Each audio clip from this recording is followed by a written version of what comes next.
So I'd like to introduce Gary Hunninghake. He's associate physician at Brigham and Women's in Boston and assistant professor at Harvard Medical School with an interest in genetic epidemiology, and has defined a novel a group of patients with interstitial-like abnormalities or preclinical disease, and how that affects monitoring, evaluation of patients with ILD, and hopefully early identification of those that may progress. I'd like to start off by thanking the foundation and the sponsors for inviting me, but in particular the patients and their families. It's your inclusion in the studies that really make most of the discoveries I'm going to present today possible.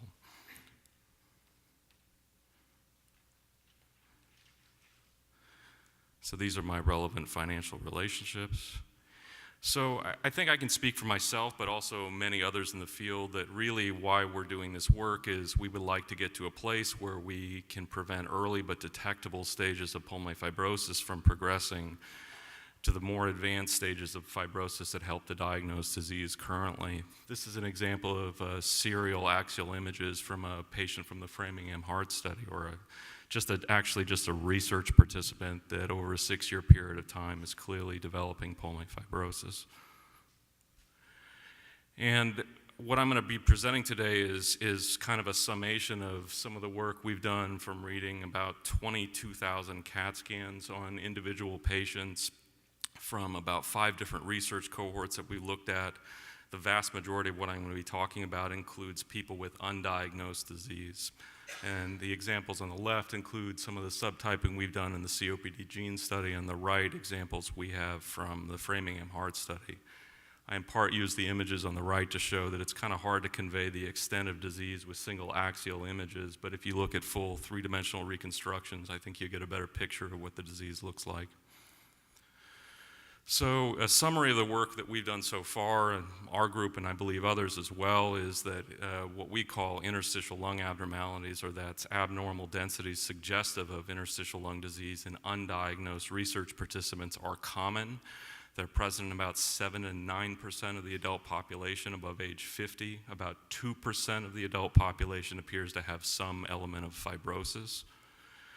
If you compare those with interstitial changes to those without, they're more likely to report respiratory symptoms, but still most studies will demonstrate less than 20% of people with interstitial abnormalities report any increase in shortness of breath or cough.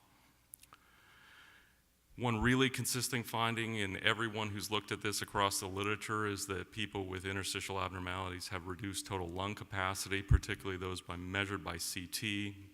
On the x-axis, you see total lung capacity as a percent of predicted, and those are 2 density histograms in red with interstitial abnormalities, in the black without. And you can see there's just a population shift towards reduced lung capacity. Some of these people already have restrictive lung deficit. Our group and the MESA group as well, who really extended this work, have demonstrated that even though these people don't have respiratory symptoms and diagnosis, they do have reduced exercise capacity, whether that's measured by 6-minute walk distance or reduced maximal oxygen uptake.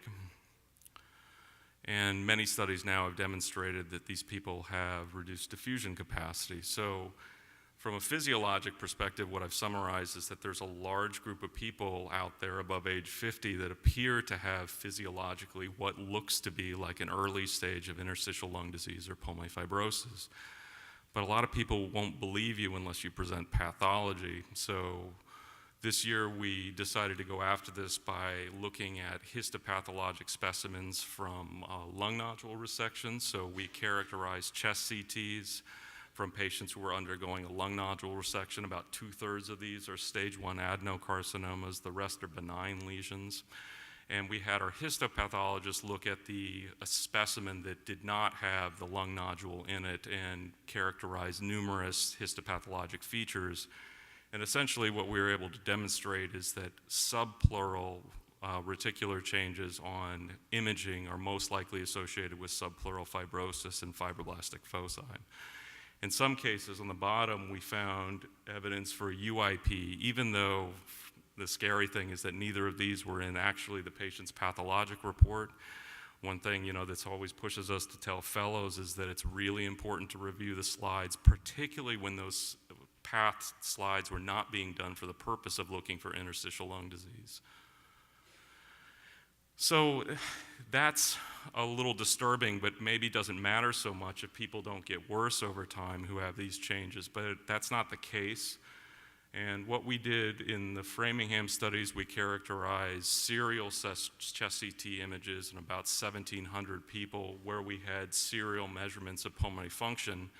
And although almost all studies suggest spirometry alone is not going to be sufficient way to screen people, what we can demonstrate is if you compare the people whose imaging is getting worse over time to the people whose imaging is either stable or not progressing or getting better, or to the people who don't have any of these changes, is that there is an accelerated loss of forced vital capacity over a period of time. It's essentially a doubling of their annual rate of loss of forced vital capacity, which is similar to what you would expect with someone newly diagnosed with stage 2 COPD. And then last year, our group, and as well as another group from Mesa, had demonstrated that people with early interstitial changes die at higher rates than people who don't. This is work from the Framingham Heart Study, a general theoretically healthy population from Framingham, from COPD Gene, which is a large group of smokers with and without COPD. The Eclipse study, it's a longitudinal follow-up study of patients with COPD. And then from the Aegis Reykjavik study, this is a longitudinal birth cohort. Many of the people at the beginning of the study were about 70 years of age. And in each study, people with interstitial abnormalities died at higher rates compared to those without, and it was not explained by increases in emphysema, coronary disease, or cancer. In the Aegis Reykjavik study, we had some cause of death data at an interim follow-up period, and the only difference between the groups is that the people with interstitial abnormalities more likely to die of respiratory failure, and in a number of cases that was explained by pulmonary fibrosis that was not known at the time of their inclusion into the research study. And from Framingham as well, we can say that the increased excess rate of mortality that occurred 4 years after their serial chest CTs appears to be best explained by those whose imaging findings is progressing. So in maroon, you see the group of people who had progressive imaging abnormalities versus pink, who had stable or improving, versus the people who don't have imaging abnormalities. So to us, that's a pretty concerning finding, suggests that this may be a much bigger problem than we thought about before, and we're starting to wonder a little bit about where all of these people are coming from and what's happening to them. We know that the possibility is some people have more mild disease. It may not progress sufficiently over their lifetime to result in a clinically meaningful disease, but other people, I think, are being misdiagnosed as heart failure, pneumonia, or COPD.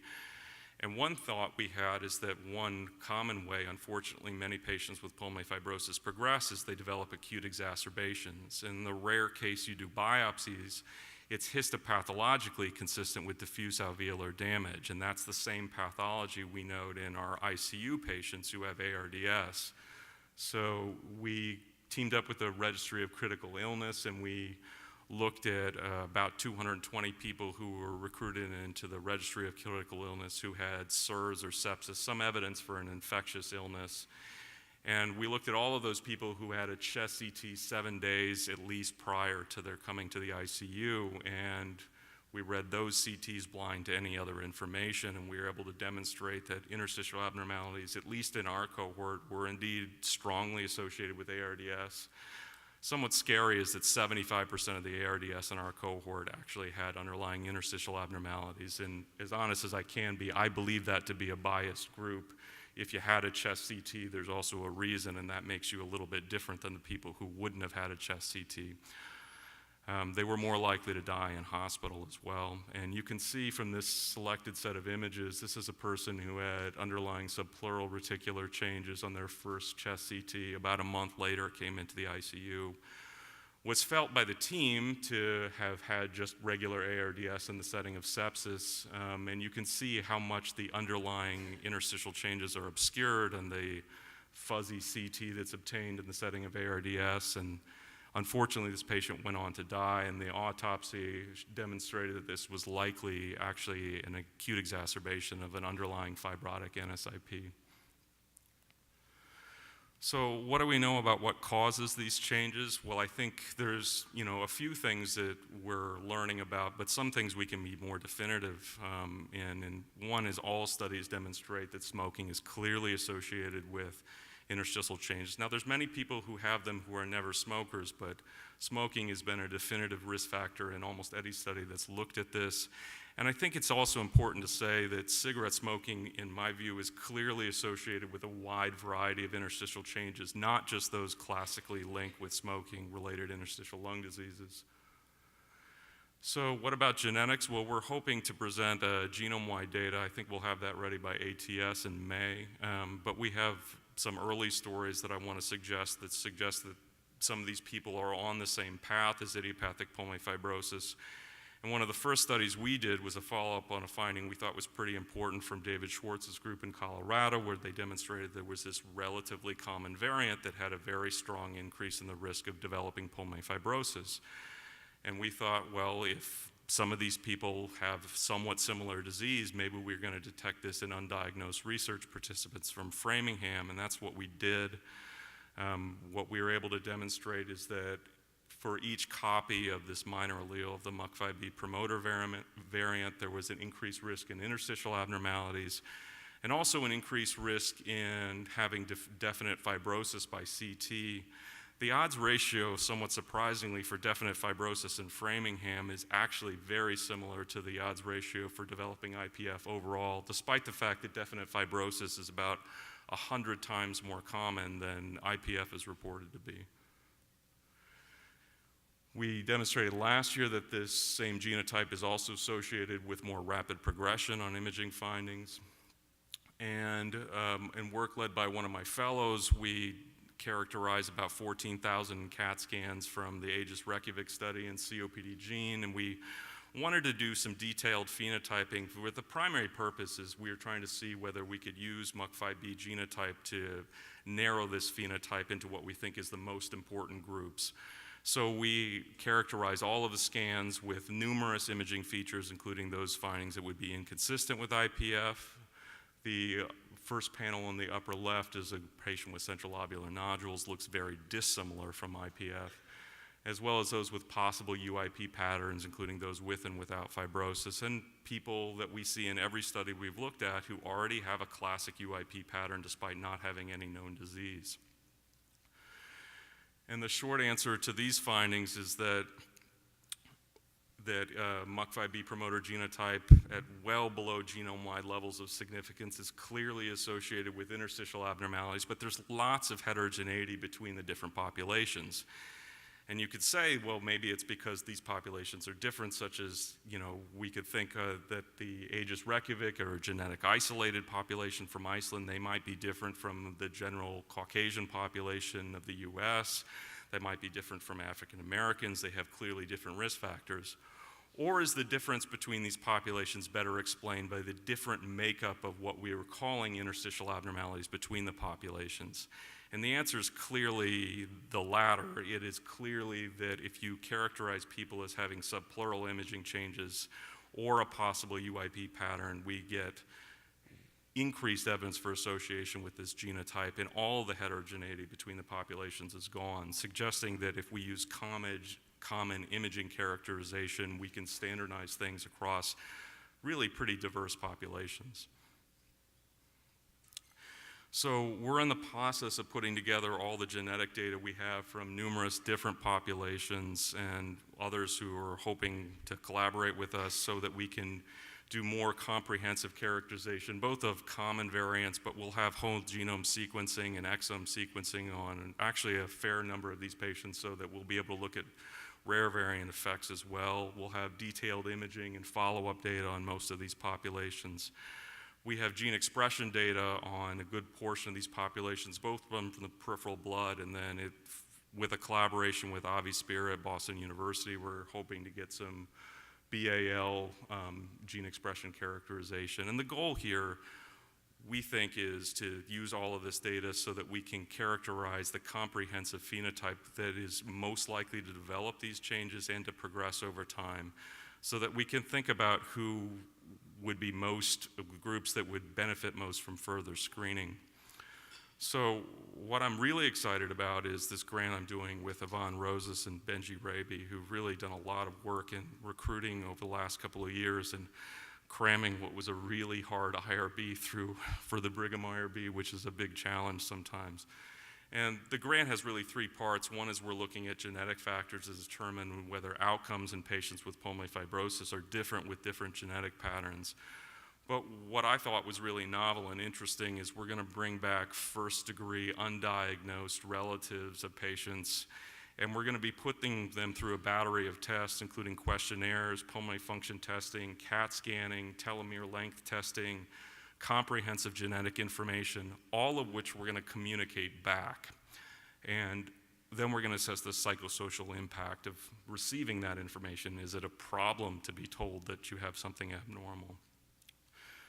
So just as an example, this is the first patient. It was a patient of Yvonne Rosas. He had early graying, a high MCV count, fatty liver, diagnosed with pulmonary fibrosis a year later. He had a slightly atypical imaging pattern on chest CT, reduced lung function, gas exchange, and ultimately did get a surgical lung biopsy, which favored usual interstitial pneumonia. This person does have short telomeres, and we're still waiting to get the comprehensive genetics back on this patient in particular. We know that neither of this patient's parents had pulmonary fibrosis, and this person also has 10 siblings. And none of the siblings at the time of the study carried any known diagnosis of pulmonary fibrosis, so this is what most of us would call sporadic idiopathic pulmonary fibrosis. We were able to bring in 8 of these relatives, and we're finding quite a bit of disease in this family. The case on the left, I think, would be more consistent. It's an atypical case for idiopathic pulmonary fibrosis. It's much more ground glass, but the person had a really low diffusion capacity at 30%, has already been offered and is being followed up in our clinic. On the left, even more concerning, is a patient who had more advanced fibrotic imaging changes, and concerning enough to suggest that they also needed a clinical follow-up visit. I believe this patient has been started on antifibrotic therapy already. So in this family, theoretically sporadic, both of these 2 people were affected. There's actually 5 people who have abnormal imaging findings in this family. Now, we wonder whether it could be related to smoking, because everyone in this family is a smoker. They were all active smokers at the time of recruitment. And when you do a lot of imaging characterization, you have to deal with the fact that you pick up lots of things like emphysema and lung nodules that you have to arrange follow-up for and deal with. And we do know the genetics on the relatives, and every single one of them has one copy of the promoter variant for MUC5B. So a summary on the data we've got from families so far. So, we have more since I put this talk together, but this is from the first 33 people from 18 families. We have 11 people from 5 families that would make current diagnostic criteria for familial pulmonary fibrosis. 2 of the families, or 3 of the 11 relatives, were abnormal. And we have 22 people from 13 families from what a genetic counselor has identified as truly sporadic IPF. 4 of the 13 families had abnormalities, or 8 of the 22 relatives. And then if you looked at the familial pulmonary fibrosis, all 3 of the cases were consistent with possible IPF. 1 had pulmonary fibrosis and is being treated with antifibrotic therapy already. And of the 8 cases, about half were consistent with possible UIP, and we have 1 person in a clinic for treatment now. So the work I'm presenting today is really not just my work, but the work of a lot of collaborators, including many of the people of our interstitial lung disease group, led by Yvonne Rosas, and the genetics work led by Benji Raby, work by our radiologists, the Channing Laboratory for Genetics Pathology, Registry of Critical Illness, and collaborations we have with Boston University, National Jewish, and the Icelandic Heart Association. I'd like to thank the NHLBI for the funding, as well as the Icelandic Research Fund that's funded some of the work I presented today. And that's my family.